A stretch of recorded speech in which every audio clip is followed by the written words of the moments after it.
Hello everyone! In this video, I'll show you how to change your date of birth on Cash App. First, open your Cash App and tap your profile icon at the top right. Scroll down and select Support.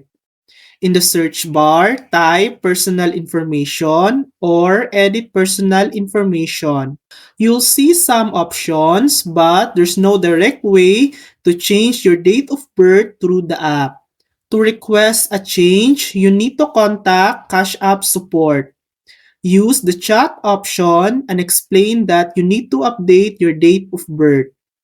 Cash App will ask for verification details like your full name and ID to confirm your identity. Once verified, they will help update your date of birth on your account. And that's it. That's how to request a date of birth change on Cash App. Thanks for watching. If this video helped you, please like and subscribe for more helpful tutorials.